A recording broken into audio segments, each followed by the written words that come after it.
Ladies and gentlemen, there's something profoundly compelling about the image of a woman walking alone, a solitary figure navigating the world without a circle of friends to lean on. It's an image that evokes strength, independence, and perhaps a touch of sadness. But it also carries a question: what does it mean to walk alone? Is it a path chosen willingly or one imposed by circumstance? And what can it teach us about the nature of human resilience and connection? Solitude is a condition both familiar and foreign to most of us. It's an experience that taps into the very essence of what it means to be human. To be alone, truly alone, is to confront the depths of existence without the buffer of distraction, conversation, or the soothing presence of others. It's not just a physical state, but an emotional, psychological, and even spiritual one. The burden of solitude is heavy because it forces us to face the world and ourselves with unflinching clarity. The psychological weight of solitude cannot be overstated. Humans are inherently social creatures, hardwired through millions of years of evolution to seek out connection, cooperation, and companionship. Our brains are built to process social cues, to derive meaning and safety from the presence of others. It's no surprise, then, that prolonged isolation can trigger feelings of anxiety, restlessness, and despair. Without others to reflect back our worth, our ideas, and even our fears, we can feel untethered, adrift in a sea of uncertainty. There's a peculiar silence to solitude, and it can be deafening.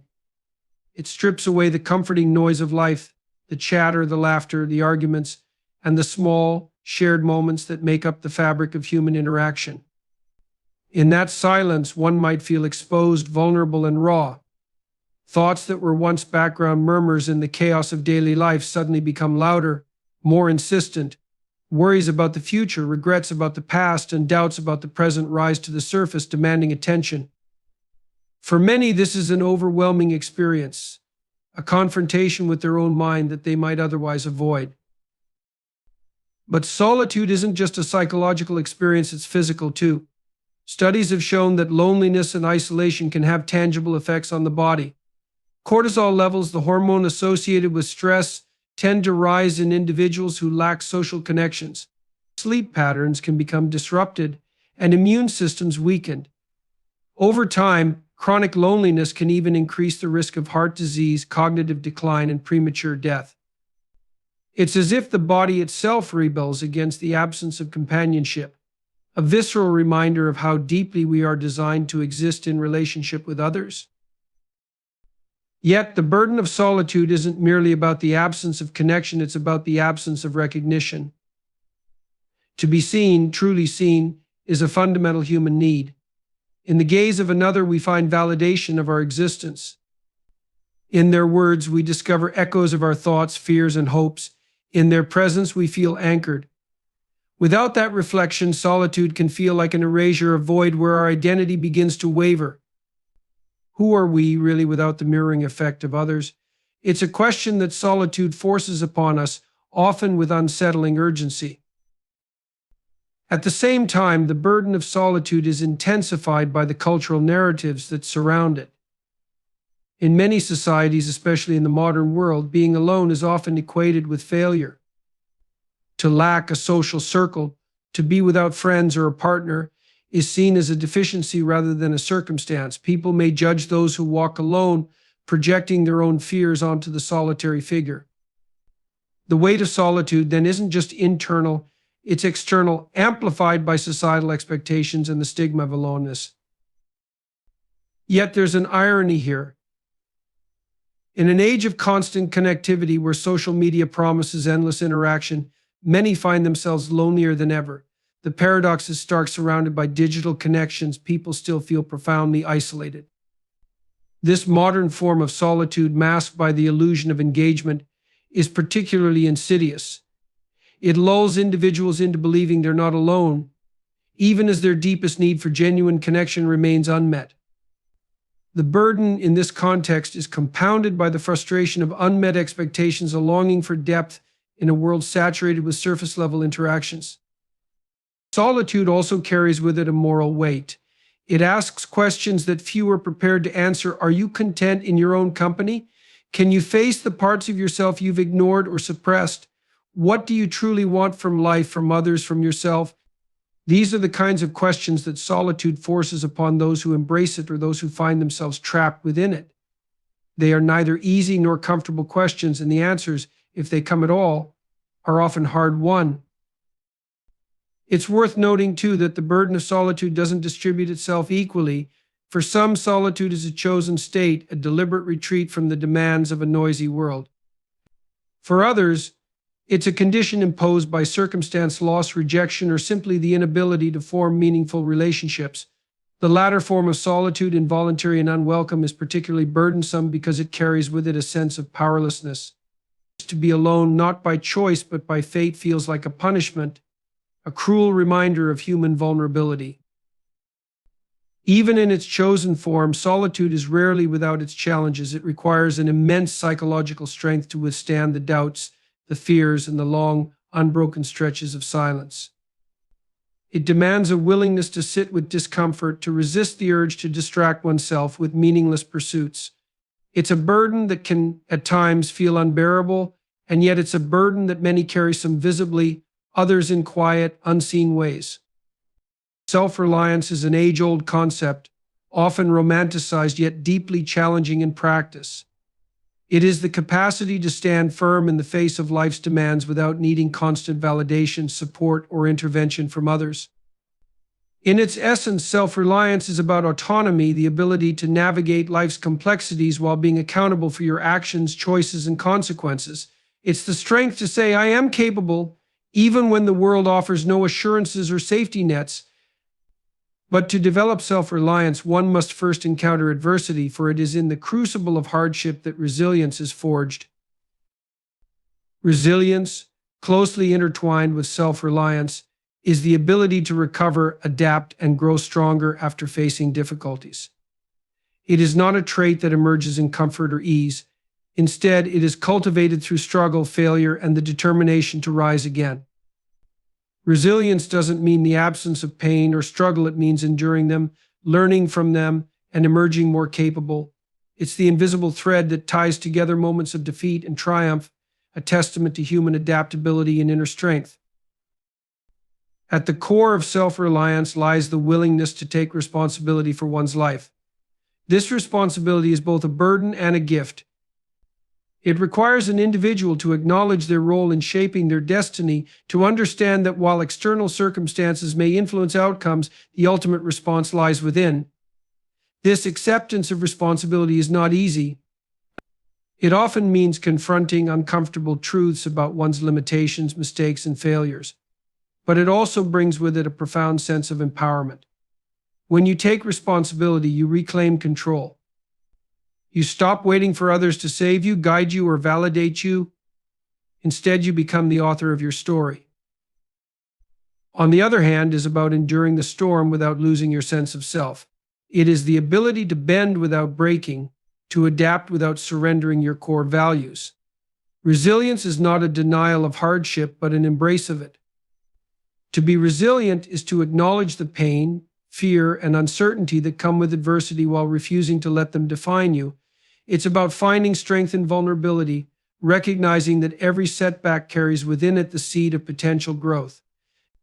Resilience transforms failure into a teacher, adversity into an opportunity, and struggle into a stepping stone.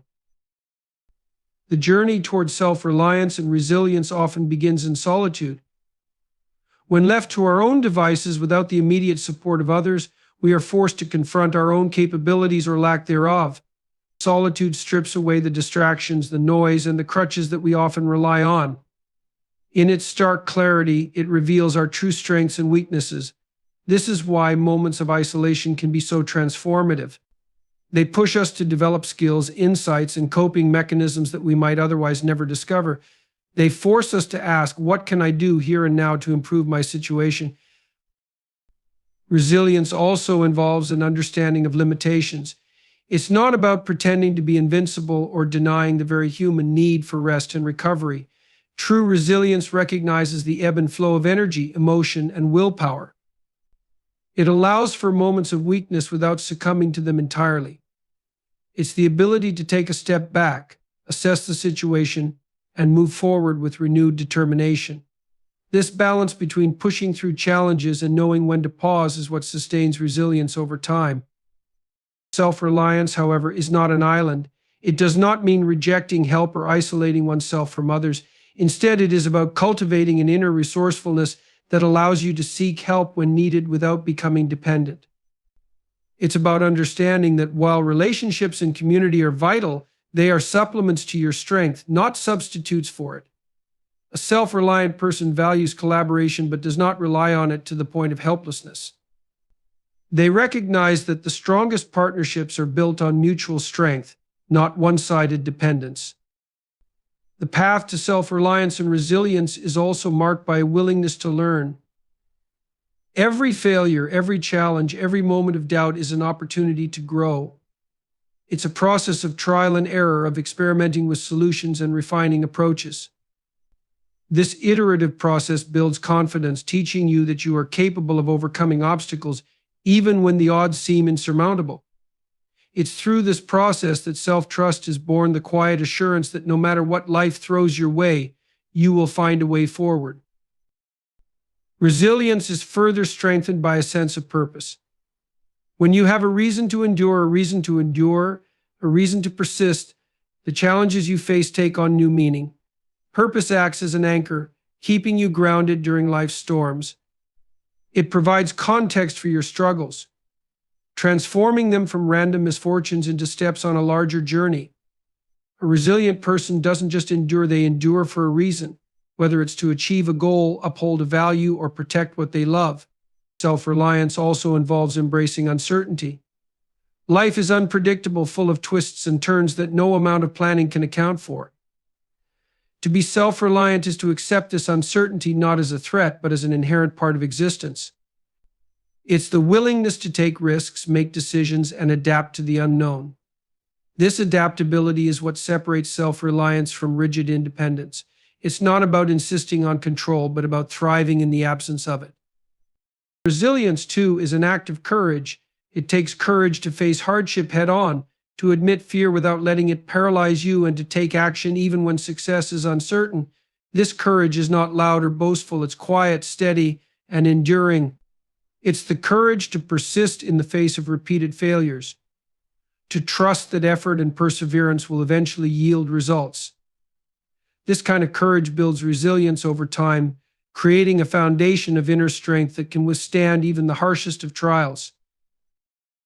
Social connection is one of the most fundamental aspects of human existence, deeply embedded in our biology, psychology, and cultural fabric.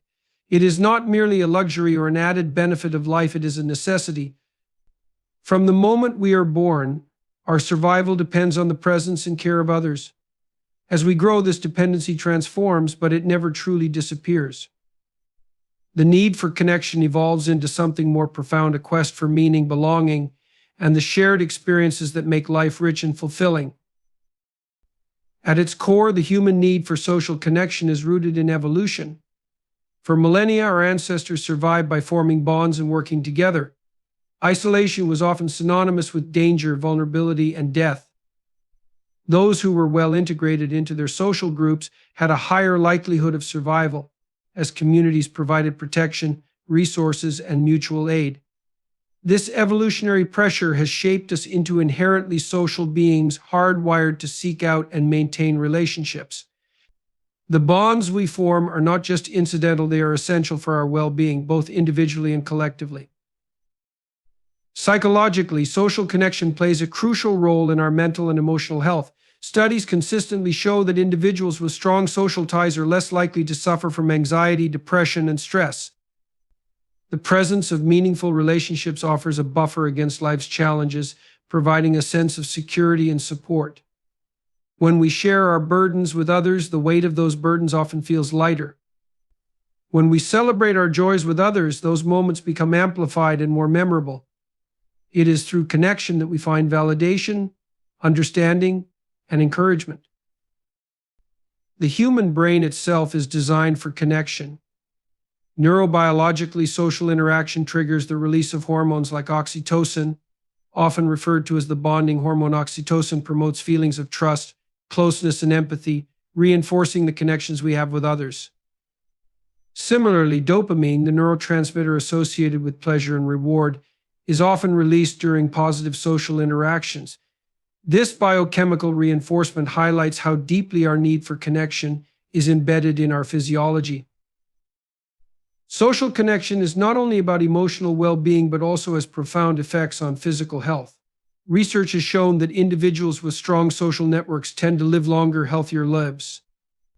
They are less likely to suffer from chronic illnesses such as heart disease, and their immune systems are often more robust. On the other hand, social isolation has been linked to increased inflammation, higher blood pressure, and a greater risk of mortality. The absence of connection places a strain on the body, mirroring the emotional toll it takes on the mind. Connection is also a cornerstone of identity. Through relationships, we come to understand ourselves and our place in the world. Our interactions with others serve as a mirror, reflecting back aspects of our personality, values, and beliefs. It is through dialogue, shared experiences, and even conflicts that we shape and refine our sense of self. Without these relational dynamics, our identity can feel unanchored, as if we are adrift without a clear sense of who we are or what we stand for. Culturally, the need for connection manifests in rituals, traditions, and shared narratives. These collective practices bring people together, creating a sense of unity and purpose. Whether it's the gathering of families for holidays, the camaraderie of a sports team, or the solidarity of a social movement, these shared experiences reinforce the bonds that hold communities together. They provide a framework for belonging, reminding us that we are part of something larger than ourselves. Yet the modern world has complicated the way we experience connection. While technological advancements have made it easier than ever to communicate, they have also created a paradox. Social media, for instance, offers the illusion of connection, while often failing to meet our deeper relational needs. Digital interactions can be shallow and fleeting, lacking the depth and intimacy of face-to-face encounters. This disconnect can leave people feeling lonelier than ever, even as they are surrounded by virtual connections. Another challenge lies in the increasing pace and individualism of contemporary life. Many people find themselves consumed by work, personal ambitions, or the demands of daily living, leaving little time or energy for cultivating meaningful relationships. The result is a society where loneliness is on the rise, despite our greater ability to stay connected in superficial ways. This growing sense of isolation underscores the importance of prioritizing genuine human interaction in an age of distraction. The need for connection is not uniform, it varies from person to person. Some individuals thrive on a wide network of relationships, while others find fulfillment in a small, close-knit circle. What remains consistent, however, is the universal importance of having at least one or two meaningful connections. Even a single relationship characterized by trust, mutual respect, and understanding can make a profound difference in a person's life. It is not the quantity of connections that matters most, but the quality. Social connection also has a transformative power. It allows individuals to transcend their own experiences and see the world through the eyes of others. This perspective fosters empathy, compassion, and a deeper understanding of the human condition. It is through connection that we learn to navigate differences, resolve conflicts, and build bridges between diverse perspectives. In this way, social connection is not just about personal fulfillment, but also about creating a more cohesive and harmonious society.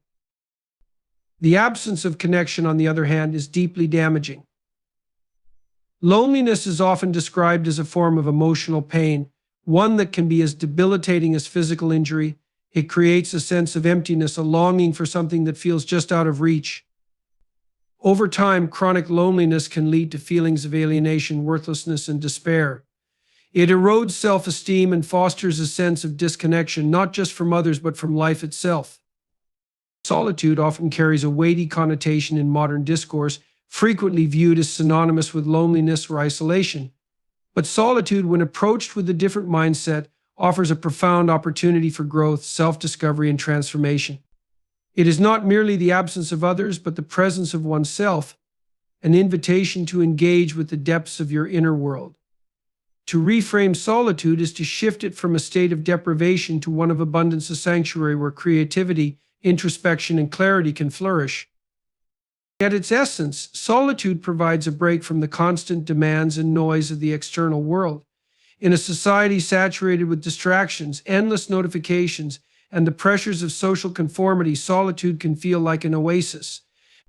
It allows for a reconnection with thoughts and emotions that are often drowned out in the chaos of daily life. This quiet space creates the conditions for self-awareness, a rare and valuable commodity in an age of perpetual stimulation. By stepping away from the world, even temporarily, individuals can begin to see their lives with fresh perspective, uncovering insights that might otherwise remain hidden. Solitude is a fertile ground for creativity. Many of the world's greatest thinkers, artists, and innovators have credited their most profound breakthroughs to moments of solitude. It is in these moments, free from external judgment and influence, that the mind can wander, experiment, and explore. Solitude allows ideas to incubate, unburdened by the immediate need for validation or approval. The mental space it provides encourages deeper thought, fostering the kind of creative leaps that are rarely possible in a crowded or hurried environment. Reframing solitude also involves recognizing it as a time for healing. Emotional wounds, much like physical ones, require periods of rest and introspection to mend. In solitude, there is room to process experiences, confront pain, and begin the work of moving forward. It provides a safe environment where vulnerability can exist without fear of criticism or misunderstanding. Solitude offers the freedom to grieve, to reflect, and to find closure, helping to restore a sense of inner balance and resilience. Solitude can serve as a catalyst for self-reliance. It challenges individuals to become their own sources of comfort, guidance, and support. Without the immediate presence of others to turn to, solitude encourages the development of inner resources. This self-reliance is not about rejecting the value of relationships, but about cultivating a foundation of personal strength. It's about learning to enjoy your own company, to find contentment and purpose within yourself rather than relying solely on external validation. Solitude can also be a powerful tool for setting boundaries and reclaiming autonomy.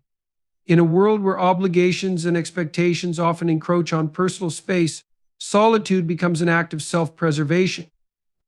It allows individuals to step back, reassess their priorities, and determine what truly matters to them. This process of realignment is essential for living authentically, as it helps to filter out the noise of others' opinions and expectations. In solitude, individuals can clarify their values, goals, and desires, creating a stronger sense of purpose and direction. Another aspect of reframing solitude lies in embracing its temporality. Solitude is not necessarily a permanent state, but a phase, a pause in the rhythm of life. Understanding this impermanence can help to alleviate the fear or discomfort that often accompanies it. Instead of viewing solitude as an indefinite isolation, it can be seen as a period of retreat, a time to gather strength before re-engaging with the world. This cyclical approach acknowledges that both solitude and connection have their rightful places in a balanced life. Solitude also offers the chance to develop a deeper relationship with the natural world. Removed from the distractions of human interaction, individuals often find themselves more attuned to their surroundings. A walk in the woods, a moment of stillness by the sea, or even time spent observing the changing sky can bring a sense of peace and wonder. Nature becomes a companion, a reminder of the larger forces at play in life. These moments of connection to the natural world often foster feelings of humility and gratitude, enriching the solitary experience. Reframing solitude involves challenging the cultural narratives that equate being alone with being unloved or unwanted. It requires acknowledging that solitude, far from being a deficit, can be a gift. It is an opportunity to redefine what it means to be alone, not as an absence of companionship, but as an embrace of independence and self-sufficiency. When solitude is viewed through this lens, it transforms from a state to be avoided into one to be cherished. This reframing also means recognizing that solitude is a skill that can be cultivated. Many people fear being alone because they have not learned how to be alone. They equate solitude with boredom, discomfort, or inadequacy. Yet, like any skill, the ability to thrive in solitude improves with practice. It requires a willingness to sit with discomfort, to face the thoughts and emotions that arise in the absence of distraction. Over time, this practice can lead to a deeper sense of peace and fulfillment as individuals become more comfortable in their own skin. Reframing solitude highlights its role in fostering empathy and compassion. Paradoxically, the time spent alone often deepens our understanding of others. In solitude, we gain perspective on our relationships, appreciating their value and complexity. It allows us to step back from the immediate demands of social interaction and reflect on the dynamics at play. This reflection often leads to greater patience, understanding, and kindness when we do return to the world of connection. When exploring the dynamics of solitude, self-reliance, and personal resilience, it is crucial to acknowledge the potential pitfalls that come with these pursuits. While solitude can foster growth and introspection, it also carries risks that, if unaddressed, can lead to detrimental outcomes. These challenges do not negate the value of solitude, but underscore the importance of navigating it thoughtfully and with awareness. One of the most immediate dangers of solitude is the risk of slipping into isolation. Solitude, when chosen deliberately, can be empowering, but when it becomes prolonged or involuntary, it often leads to feelings of disconnection and alienation. Humans are inherently social creatures, and even the most self-reliant individuals require some level of interaction to maintain emotional and psychological well-being. Without this connection, solitude can evolve into loneliness, a state that has been shown to have significant negative impacts on mental and physical health. Loneliness, as a consequence of unchecked solitude, is more than just an emotional experience, it is a physiological stressor. Research consistently shows that chronic loneliness can increase levels of cortisol, the body's stress hormone, and contribute to a range of health issues, including cardiovascular disease, weakened immune function, and cognitive decline. The irony of solitude, meant to restore and rejuvenate, is that it can sometimes deplete and harm when it becomes too encompassing. This highlights the need for balance, or recognition that, while solitude has its place, so too does connection. Another potential pitfall of solitude lies in the echo chamber of the mind. In isolation, the absence of external perspectives can cause one's thoughts to spiral unchecked. This can be particularly problematic when those thoughts are negative or self-critical.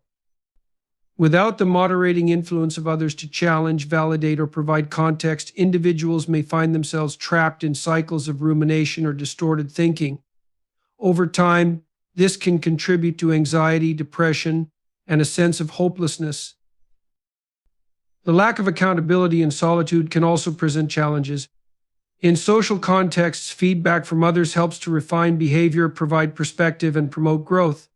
When one is alone for extended periods, the absence of this feedback loop can result in stagnation or even regression. Individuals may become set in their ways, resistant to change, or overly insular in their thinking.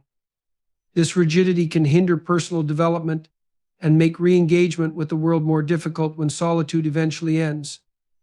Solitude also has the potential to foster an unhealthy sense of self-sufficiency. While self-reliance is a valuable trait, it can become problematic when taken to extremes. Overemphasis on independence can lead to an aversion to asking for help or relying on others, even when doing so is necessary or beneficial. This hyper-independence often stems from a fear of vulnerability, a reluctance to admit weakness, or a belief that needing others is a sign of failure. In reality, true strength lies in the ability to balance independence with interdependence, recognizing that no one thrives in isolation. In some cases, solitude can exacerbate tendencies toward escapism. For individuals already inclined to withdraw from challenges or conflicts, solitude may become a refuge rather than a tool for growth. Instead of confronting difficulties or engaging with the world, they retreat into isolation, using solitude as a shield. While this may provide temporary relief, it often delays necessary action, leaving underlying issues unresolved and potentially worsening over time. This avoidance can create a cycle of dependence on solitude as a coping mechanism, limiting opportunities for engagement and fulfillment. Another pitfall of solitude is the risk of losing touch with reality. Extended periods of isolation can distort one's perception of the world, leading to a skewed sense of self and others. Without regular interaction, individuals may begin to view their thoughts and beliefs as absolute, unchecked by the diverse perspectives that social engagement provides. This insularity can manifest as arrogance, excessive self-importance, or a disconnect from the practical realities of communal life. It is through interaction that ideas are tested, refined, and contextualized. Without this process, the risk of becoming out of touch increases. Solitude can also present practical challenges, particularly when it involves the withdrawal from resources and support systems. In solitude, individuals are solely responsible for meeting their own needs, which can become overwhelming in times of crisis or difficulty. The absence of a safety net increases vulnerability, making even minor setbacks feel insurmountable. This underscores the importance of preparing for solitude by developing skills, resources, and contingency plans that allow for resilience in the face of unexpected challenges. The societal stigma surrounding solitude is another potential pitfall. In many cultures, solitude is often misunderstood or viewed negatively, associated with loneliness, antisocial behavior, or failure to conform. This stigma can create internal conflict, causing individuals to feel shame or doubt about their choice to embrace solitude. The pressure to conform to societal expectations can erode the benefits of solitude, making it difficult to fully engage with the experience. Navigating this stigma requires confidence, self-awareness, and a strong sense of purpose. Finally, the transition out of solitude can be fraught with challenges. Reintegrating into social life after a prolonged period of isolation often requires readjustment and effort. Social skills may feel rusty, relationships may have shifted, and the pace of communal life may seem overwhelming. These hurdles can make re-engagement daunting, causing some individuals to retreat back into solitude rather than face the discomfort of adaptation. This highlights the need for intentional planning and gradual reintegration, ensuring that solitude becomes a phase rather than a permanent state. Understanding these potential pitfalls is not about discouraging the pursuit of solitude, but about approaching it with mindfulness and preparation. Recognizing the risks allows individuals to navigate solitude more effectively, maximizing its benefits while mitigating its challenges. It requires a delicate balance between embracing solitude and staying connected to the world, ensuring that one's time alone remains a source of growth rather than a path to unintended consequences. In conclusion, the journey of a woman who walks alone with no friends is one of profound complexity, marked by resilience, introspection, and the pursuit of meaning. While solitude can cultivate self-reliance and offer opportunities for growth, it also presents challenges that demand balance and awareness. True strength lies in embracing the duality of independence and connection, learning from solitude while remaining open to the richness of relationships. Her path is not defined by isolation, but by the courage to walk authentically, navigating the interplay of solitude and society. In her quiet strength, she exemplifies the enduring power of the human spirit.